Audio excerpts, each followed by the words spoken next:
अस्सलाम वालेकुम एवरीवन। आज मैं आपके साथ शेयर कर रही हूँ आलू गोभी की बहुत ही सिंपल और बहुत ही टेस्टी रेसिपी।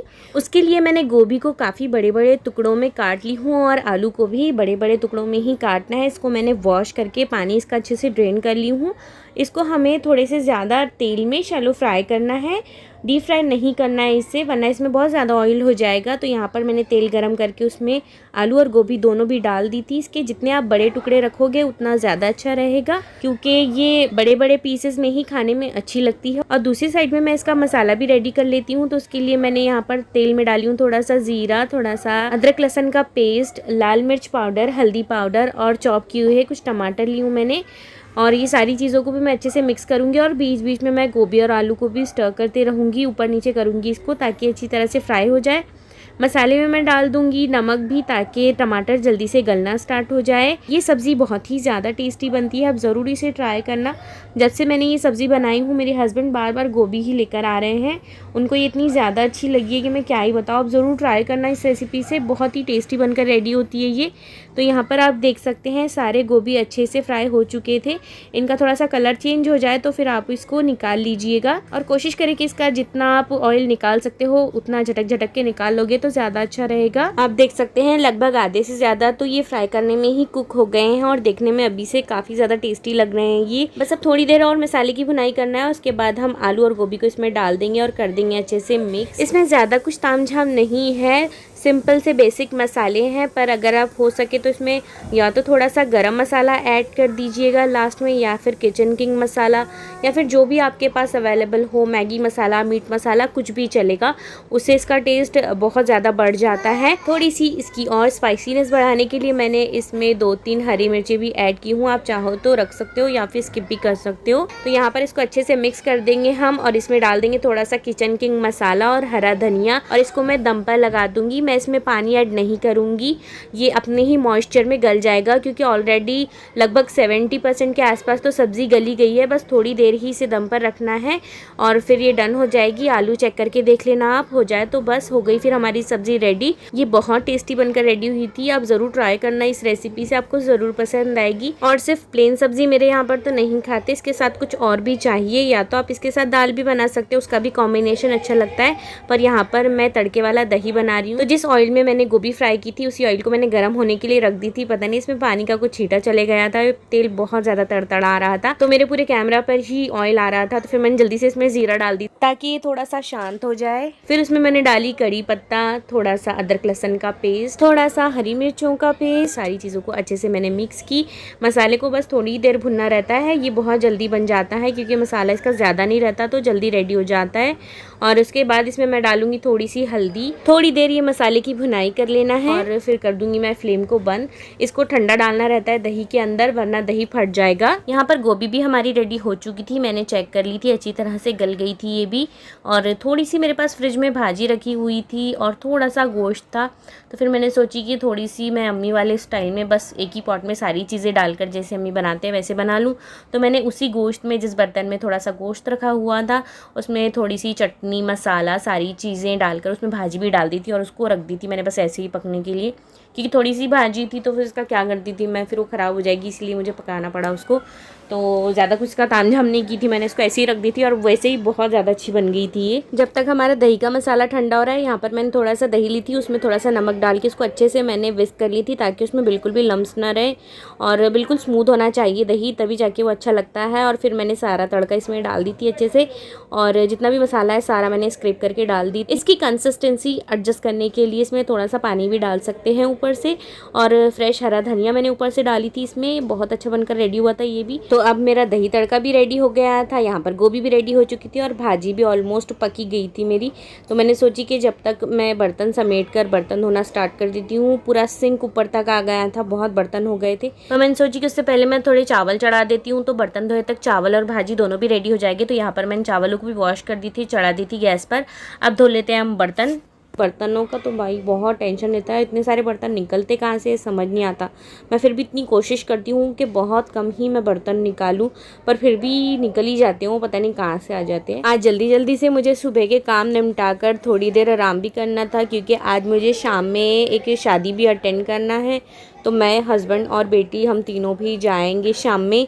तो मैं सोची थी कि जल्दी जल्दी कर लूँ, थोड़ा सा मुझे दोपहर में रेस्ट मिल जाए, तो फिर हम शाम में निकल जाएंगे जल्दी ही, क्योंकि फिर वहाँ से आके मेरी बेटी को खाना भी खिलाना रहता है। तो मैं कोशिश करती हूँ कि शादी में मैं जल्दी से जाऊँ और जल्दी से वापस भी आ जाऊँ, क्योंकि फिर इसको बहुत ज़्यादा लेट हो जाता है।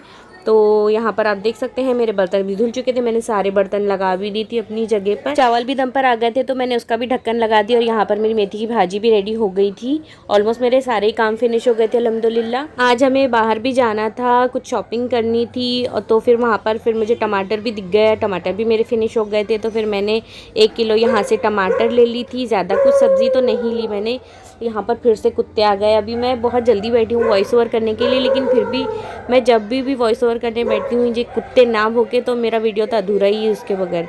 मैं इतना इरीटेट हो जाती हूँ ना, सारी चीज़ें छोड़ छाड़ के मैं वॉइस ओवर करने बैठती हूँ और ये कुत्ते हर बार मुझे इरीटेट करते हैं।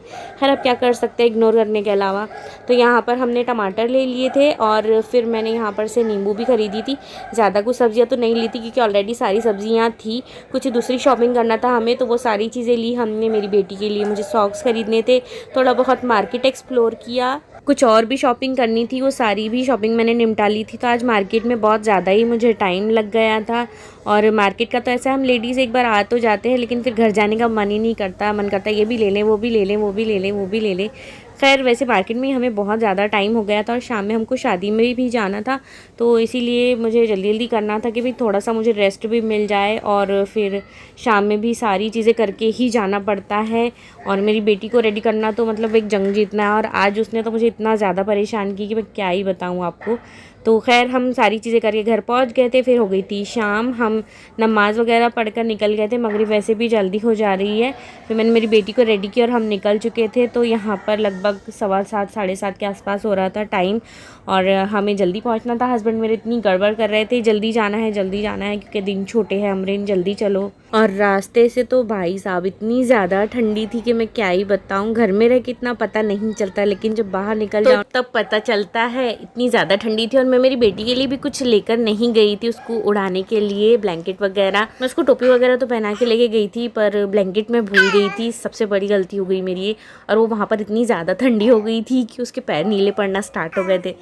तो वो भी एक डर था मुझे। और हॉल भी बिल्कुल खुला था, आसमान के नीचे ही था, बिल्कुल शेड वगैरह नहीं था, तो बहुत ज़्यादा ठंडी लग रही थी वहाँ पर। खैर हम जैसे तैसे वक्त पर तो पहुँच गए थे अल्हम्दुलिल्लाह, और थोड़ा जल्दी ही पहुँच गए थे हम। हमको लगा कि सब लोग आ भी गए होंगे और खाना भी स्टार्ट हो गया होगा, पर ऐसा कुछ नहीं था। बहुत ज़्यादा लोग नहीं आए थे, कुछ ही लोग आए थे, पूरा हॉल वैसे खाली ही था। और यहाँ पर तो शादियाँ बहुत ज़्यादा लेट स्टार्ट होती है। हमको ऐसे लगा कि दिन छोटे हैं तो जल्दी हो जाएगा सारी चीज़ें स्टार्ट, पर ऐसा कुछ भी नहीं था। बहुत देर बाद दुल्हन भी आई थी। तो यहाँ पर हम एंटर हो चुके थे हॉल में, और मेरी बेटी तो मेरे पास आ ही नहीं रही थी। मैंने क्योंकि उसके बाल बना दी थी तो वो बहुत नाराज़ हो गई थी मेरे से, तो अपने बाबा पास ही थी फुल टाइम। वो मेरे पास बिल्कुल भी नहीं आ रही थी। ऐसा पहली बार हुआ है कि वैसे ट्रीट कर रही थी, वरना वो हमेशा मेरे पास ही रहती है। तो मैंने बोली ठीक है भाई, आप अपने बाबा पास ही इंजॉय करो। वो मेरे पास आ रही थी तो रो रही थी, तो खैर फिर मैंने उसको ज़्यादा परेशान नहीं की, मेरे हस्बैंड के पास ही छोड़ दी थी उसको। हमने बहुत इन्जॉय किए, पर ठंडी की वजह से ना हम जल्दी से ही निकल गए थे, हमारी बेटी की वजह से, क्योंकि वो इतनी ज़्यादा ठंडी हो गई थी ना, लिटरली ब्लू हो गए थे उसके पैर। तो मुझे बहुत डर लग रहा था कि कहीं इसको कुछ हो ना जाए, क्योंकि वो बहुत ज़्यादा नाजुक है, उसको बहुत जल्दी से सर्दी का असर हो जाता है, और हमको उसको बहुत ज़्यादा सर्दी से बचाना पड़ता है। हमने एक्सपेक्ट नहीं किए थे कि इतनी ज़्यादा भी ठंडी होगी, पर अब क्या ही कर सकते हैं। तो ओवरऑल लुक आप देख सकते हैं हॉल का कुछ इस तरह से था। ब्राइड वगैरह तो मैं ले नहीं सकती थी, तो इसीलिए फिर मैंने आपको खाली ही हॉल दिखा दी कि कैसा था। तो यहाँ पर हमने कुछ ड्रिंक्स एंजॉय किए, हस्बैंड मेरे मोहितो पी रहे थे। तो ये सारी चीज़ें करके हम बैठे थे एंजॉय करते हुए। फिर खाना लग गया था, तो फिर मैं भी चली गई अपनी चेयर पर, हस्बैंड जेंट्स में चले गए थे। तो यहाँ पर सबसे पहले मैंने सैलेड ले ली थी। सैलेड में भी काफ़ी सारी चीज़ें थी, और यहाँ पर स्टार्टर भी आ चुके थे। स्टार्टर बहुत टेस्टी थे यहाँ के माशाल्लाह। टोटल 4 स्टार्टर थे यहाँ। लच्छा पराठा था, तंदूरी रोटी, चावल, और 2 टाइप की ग्रेवी थी यहाँ पर चिकन में, रेड और ग्रीन। खाना तो माशाल्लाह बहुत ही टेस्टी था। हमने आराम से खाना खाया, अपना एंजॉय किए। स्टार्टर्स वगैरह सारी ही चीज़ें चिकन में ही थी क्योंकि यहाँ पर ज़्यादा करके चिकन ही चलता है, और ग्रेवीज़ वगैरह भी सारी चिकन की ही थी। लेकिन लच्छे पराठे यहाँ के बहुत ही ज़्यादा टेम्पटिंग थे। ठंडे मौसम में बैठ के खाने का मज़ा ही अलग आ रहा था। चिकन ग्रेवीज़ भी बहुत टेस्टी थी और स्पेशली रेड वाली तो बहुत ही अच्छी थी क्योंकि वो स्मोकी थी और मुझे स्मोकी चीज़ें बहुत अच्छी लगती है। फिर हमने आइसक्रीम एंजॉय की और निकले घर के लिए क्योंकि मेरी बेटी बहुत चिड़चिड़ कर रही थी। तो इसी तरह से गुजरा हमारा आज का दिन। आई होप आपको पसंद आया हो। पसंद आया हो तो प्लीज़ लाइक एंड शेयर ज़रूर कीजिएगा और मेरे चैनल को भी सब्सक्राइब करें। मेरा दूसरा चैनल भी प्लीज़ विजिट करें, आपको ज़रूर पसंद आएगा। मिलती हूँ नेक्स्ट वीडियो में। अल्लाह हाफिज़।